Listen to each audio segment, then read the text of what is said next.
This is the Nathan, Nat and Sean podcast. Award-winning comedian because she picked up the award for the best WA-based comedy show at Fringe World, which is highly competitive. Nikki Justice, welcome. Nikki Justice. One of the best names ever. That's a great name. Straight away, it's like Stan Lee created you and put you in the comics. Is it real? Is it Nikki Justice actually your name? Yeah, so my Justice was it's my mum's maiden name. I took it on after I got divorced because I didn't want my ex-husband's name. Yeah. So why is that? So I mean, that's great because when you break up a fight, you're justice of the peace, which is great. Yeah. So get back into your partner. Why'd you break up? Well, if you want a clue, her show's called 1.5 Weddings and a Funeral, and it does go into a fair bit of stuff. I've seen Nikki's show, and it's an absolute corker. For somebody, first solo show, wins the award. It's amazing, Nikki. Thank you. But you had a lot of base material.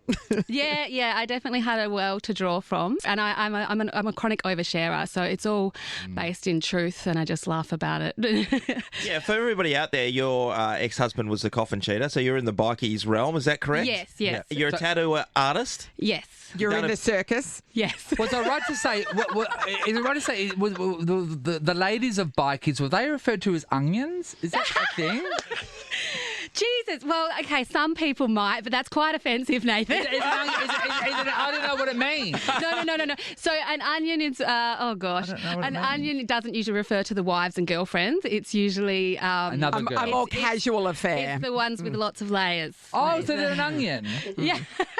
That'd be pickled, wouldn't they? There you go. They call someone who sleeps around a club an onion. Onion. Wow, Sean. Hey, Nikki, so how did you get into comedy, though? We just talked about your background. Yeah. How did that morph into comedy? It sort of happened by accident after COVID. I was posting funny stuff on my stories, and there was a comedian in Perth who followed me and wrote #comedian on one of my things. And I'd been watched a few comedy shows. So the seed had been planted, and then as soon as someone called me a comedian. But it kind of, like, even after that, it was like the jokes just sort of, my first jokes just came to me. I was just doing my makeup in the mirror one day, and I started making myself giggle at my thought process. And then I was like, this is a bit of a joke. And so I just decided to give it a go, and I did an open mic like a week later. No way. So you just wrote it down, and then did you Google how to be a stand-up comic? I probably did. My first set was so cringe. I did like a parody song for 3 minutes, which is far too long. That is way too long.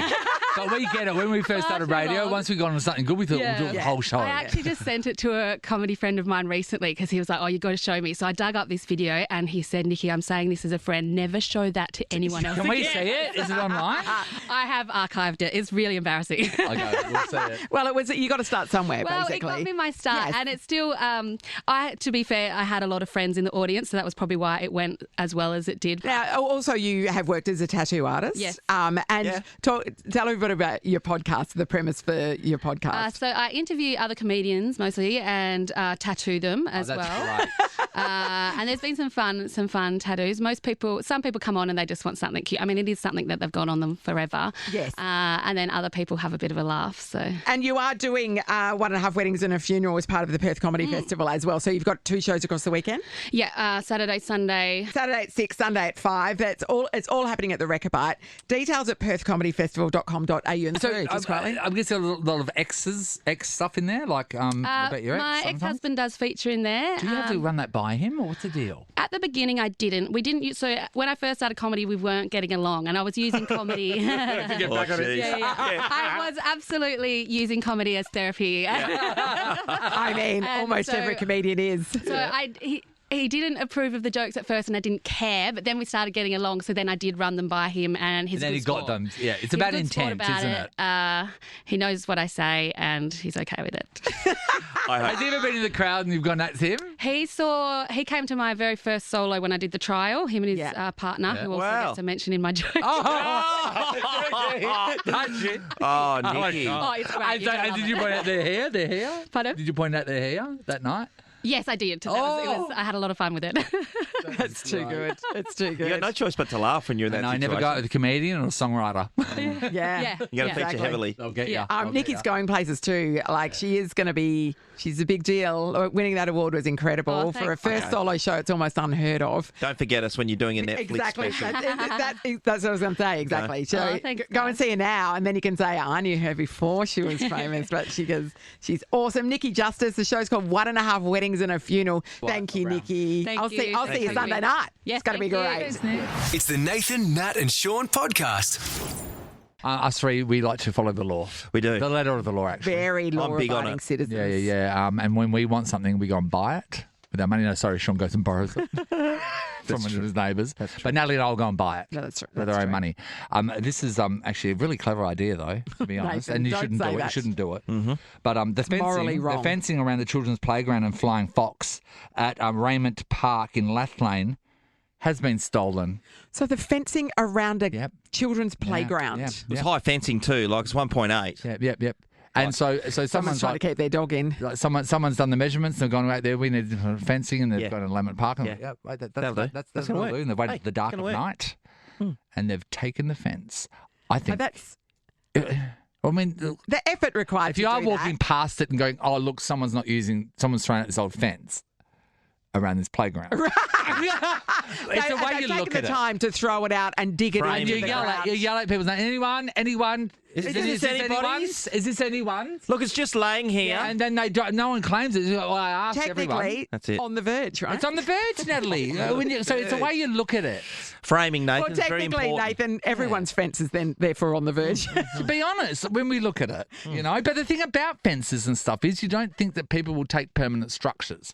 So if you walk outside and your letterbox is gone, that's unusual because your letterbox is just rammed in the ground. When someone has to dig something out, Yes. Yeah. If it's that something happens that with you can people's just trees. pick up and take away, you go like easily. You go, I understand. Not that I'm condoning the theft of it. No, but we understand I can we're getting on the understand mindset. the ease with which Natalie, it can be taken. like a granny flat, right? Yes. I don't think many granny flats have been stolen, but a caravan, yes. And that's your fault because you put it on wheels. I've always thought about that. One thing that I've always thought about is stealing someone's boat, to be honest. That's what I thought. Because they see it on the verge, you see it there, and you just go, I've got And a you know Sean Paul's then because putting it out tonight there. Sean was going to do it. And he's got, wait, this is too much of a correlation. So he just has to work it in his, wait, I've got a month time, we've got to work can we it. point Do you know out what I mean? that is the one thing he's thought about, though. But you're right, So though, many Sean. guys They are like, oh, sitting I love that. outside. Well, They are why sitting wouldn't I out- just take Sean, it? 'Cause they I are can hook sitting it up. outside, and all you need is a tow ball. My You'd have to go BTP's got and a you have to go and tow ball. take someone's tow ball. There's a left out behind their car. Okay, so just a quick shout out to the good people of Bicton. Just put a tracker on your boats just for the next. I'm He'll just saying. forget in a couple of weeks' time, but just saying. for the love of Yeah. God. Permanent structure theft, right? So something someone can take your wallet, someone can break and Yes. take your TV, something that they have had to get the tools out to dislodge or dismantle or take down and take with them. And you're like, wait there, or how did they do that? How did they dig up our entire fence at the middle of the night? Yes. How did they steal our How do you underground pool? transport that home? I know. Like so. And then you've got to put it up again. Would you put it up the same night, or is that to and go? And oh, also- that the was neighbours are al- not that was gonna go. always You've got there. new But also, say this fence was like gold, right? And it's a very like recognisable gold fence and the thing. If you Yes. what if you take something too recognisable that you can't use for a fair while until it's gone out of people's brains? Because people walk in and go, "Hey, that's the thing from thing." They live in the same community as Yeah. you. So this isn't a permanent thing, but this is they did steal from a part. Steal. Well, Borrow tell me what it is. forever. What is Borrow the thing? forever. What is the thing? Okay, you judge if this is a crime or not. So friends of mine, this is quite a few years ago, actually. They lived in a house where they're having people over and the lawn was not good. Yep. And so one of the guys said, "Oh, I saw down at that park near us, they've rolled up the lawn." Well, that's their own fault. Fantastic. And they're like, they're not So rolling, they're not going to roll that out again, are they? Lawn What to do me they is do a that? permanent thing. so Maybe, they've rolled it yes, up. that's right. So they went and rehomed the lawn Yeah, I think it's a good idea. in their backyard, and so they because that under cover of darkness, which suggests they didn't think it was legal, and then they rolled it out, and then in the light of day, because it had come from a sporting field, all the lines that were on the lawn were going in the wrong direction. Just get some green paint. So mate. it looked You'll be all over it looked like No dyslexic problem. lawn. Yes. It looked like one of those wooden puzzles, Sean, where you have to slide one out and then slide one in to make the Became picture. modern art. But that's- is that a but- crime? but- Do you think that's a crime? Natalie, okay, ready? I'm walking down the Had street. they- if I'm they- walking down the street and I'm a lawn lover. All right? So I'm walking down the street, lawn lover, and then I see someone that's not using lawn correctly. Lawn's supposed to be flat on the ground, and instead they've rolled it Yeah. up into scrolls. They're giving it away. They made it too easy to take. And also, like, had they gone and dug the lawn up themselves, So that's if I'm theft. walking past lawn, I don't even place a But lawn. if I it's take some already lawn. rolled up, it suggests that they're getting rid of it. I think right? people have dug other Here's people's the deal. lawn up. If you've been like Natalie's friends or been like these people possibly in the park and walk by and go, oh, isn't no one using this? Is anyone using this? Anyone using this? At 1 in the morning. Using this? Is anyone using this? No, there's no one that answers it. It's not stealing when you think about it. A fence got stolen from around a playground in Lathlane. Somebody under the cover of darkness, came and We dismantled don't it. know if it was that crimey. They could have walked Had in to past be. at night with their friends and gone, oh, my God, someone Look has at this left a fence." here. Yeah. And then they've yelled out, anyone on this fence? And no one answered, so they took it. It's pretty fixed though, and that's what got it. It's a lot of effort to dig it Which you're out. suggesting that's why they weren't throwing it out. Yeah. By the same token, Nathan, if I see someone's house just sitting there on the block, I can is dig it anyone out in and here? take it with me. Hello. Is anybody? Anyone? Is this anyone? Susan, hi. Good morning. How you going? Good, Susan. Good, Okay, so Susan. we're talking about the theft of fixed structures. What happened? Well, I bought myself a very fancy letterbox, which was quite expensive. It's exciting when that happens.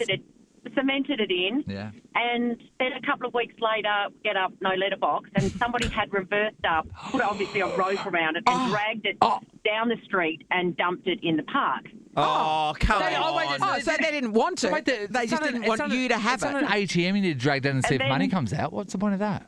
So we retrieved it and brought it home and sort of painted it up, and then we decided, right, we'll put it back in. So we put in like all these bricks on the bottom Yeah. and Yeah. more cement, Yeah. and then they did it again. Oh. And Well, the Cowboys and was is it hard. found again down at the park? I can't honestly remember, but I think I gave up at that point What and was bricked in a solid letterbox. What was the end game of that? Well, they must have been someone who might have known you at the time. Susan thought this would be Do you hilarious. think they knew and liked her, or Sean? Do you think it was a joke? I don't think. Yes. I think Might have jokes. started off I don't that way. think jokes lend themselves to destruction of I mean, friends' yeah, property. that's vandalism. Yeah. No, but like. Okay. Well, yeah. maybe it's Maybe like. it wasn't me they didn't like. It might have been the husband at the time. Oh, okay. I was just going to say, maybe it's like the old-fashioned version of, you know, how, like, Sean, you went through this. You told the story about when you've sent somebody a message and by mistake, Oh, okay. and then you've got Yeah, to you've gotta throw their suck the phone message into back. the river. So they might have sent a letter and then went, I regret that. Yeah, Let's get rid of the letterbox. Thank you, Susan. Rachel's from the Vines. Hi, Rach. Hello. Hi, Right, Rach. Rach. What sort of permanent thing got pinched? So we had 4 frangipani trees that were all like good sizes down the side of our house, Yeah. and they were Yes. my pride and joy. Yeah. All 4 of them one night got taken. From the roots down. Yeah, from the roots we pulled the whole thing out the ground. So we had some offcuts because we cut the branches and grew them ourselves. We Yes. put them back in, Yep. and a couple of weeks later they went again. Oh, my God. Can That's I like tell you, using you as a frangipanis- bloody nursery. Frangipanis are hot on the market, right? Yes, So, but they grow really easily by propagating They them do. like that. They So do. just do that. I saw some in a plant shop the other day, and they were like $40, right? And so it's tiny little like a stick of frangipani that you'll give someone for free, you know, Rach. So anyway, Dad the other day, their property is just littered with frangipanis, right? And they're really big and overgrown. This woman drove past and stopped the car and went and knocked on Mum and Dad's door and said, "Excuse me, can I have some cuttings from your frangipani tree?" And Dad said, "No worries." Anyway, she proceeded to cut most of the trees down. And Dad was carrying loads back with her and never stopped her. And it's like, so most of the trees gone. He said I said to yes. Dad, one of those little ones like $50, Dad. Yeah, she go off to sell them. Dude. Yeah, we've got heaps at our house. They come up well. Thanks, Rach. Marissa's in Yangebup. Hello. What got nicked? Oh, so I grew up in a traditional Italian household, equipped with beautiful white lions, which were cemented on the front. Amazing. When I was younger, if I drove past your house when I was Rich. visiting from Kalgoorlie, Thought it you were would have been rich. the one. We was the Mum, go past the house again. It's got Big white columns. big white Money. columns. They've got money, those Like people. Olympus. Yeah, Yep. they were beautiful, but I think also they were kind of drew too much attention. And I remember one night when I was a teenager, we woke up to the lions missing. And they were concreted onto the front brick fence. And they were And the so we size had- probably of a big dog, weren't they? They were actually nearly They were life size. huge. Yes. And yeah, Yeah, concrete, that so would have heavy. been 300 or 400 kilos. Yeah. Easy. Anyway, we were devastated, but then we later found them down the street. Whoever had taken them had obviously given up because they were so heavy. Oh, yeah, mate. And they were all poor smashed noses. I thought you would have left one hump in the other, wouldn't you? Because they always remind me of the two statues that come to life in Ghostbusters. Yeah, right. Sigourney Yeah, Weaver. yeah. Yeah. Definitely. Yeah, there you Oh, go. yeah. Marissa. So they went to so much effort and then just dumped them anyway. That's- Oh, too heavy now. I know, but we salvaged them and they made it back on the fence. Nathan, Nat, and Sean podcast. I need your advice. I need you to tell me if I should be alarmed about some of these messages that I've been getting. Righto. All right. Well, Natalie, I was drunk, firstly. So, It was cold. So don't worry. are you still there? Yeah. Are you ghosting me? Mm. I'm very impatient. Can Lewis write letters? Am I coming on too strong? It's your dad. Okay. John. You made me sad. Oh, that was now me. we're taking a turn. No, I think this is where it takes a turn. Then the last one, nobody ignores me, ... for long. Oh. That's your Is that period. alarming? And it's come from an unknown source? Oh, no, you know the source. You're just reading this the context to say if you didn't know the source, then you Yes. should be alarmed. All right, so who would it be from? Who do you think would be... do you think that's alarming? I mean, Yes. if you take that down, then give some spooky music and then set it in an ominous voice, yes. Yes. But if you did like Kermit the Frog, probably not. Do you know who's sending me those messages? So. Duolingo. Dua Lipa. Duolingo. Dua Lipa. That's Jules' brother. Because I took Spanish lessons with Duolingo before I went to and this Mexico. is their... And now I don't need Spanish lessons anymore, so I stopped doing Duolingo. Can you tell them to F off in Spanish? How's that? Duolingo is sending messages. Nobody ignores me for long. Whoa. Settle down. That is hectic. That's So intense, is that coming right? from the company? Is that coming from the language? It's coming from the little owl, I think. Wow. The owl has taken umbrage with you, Natalie. It really hates the fact that I'm no longer doing Spanish lessons. Yeah, bilingual by gunpoint. Settle down. That's insane. But wouldn't it be better if that was from a person? Because there's the potential out there. I don't want to be with that person, In the darkest day. The darkest day, Natalie. There is no day that is that dark. I don't know. Wow. I Settle don't know. down. Yeah. Nobody One you knock ignores back is me one you don't get. for long. That is threatening. He's threatening me. Yeah. That's a little owl. That's amazing. Our phones can do that these days. I know, yeah. Mate, AI is going to get all of us. Yeah. Wait until And first Maya. of all, it's gonna Wait come until to you. Maya starts sending you a sexy text and asks you to come over for a labour. Nathan, Nat, and Sean is a Nova podcast. For more great comedy shows like this, head to novapodcasts.com.au. Nova.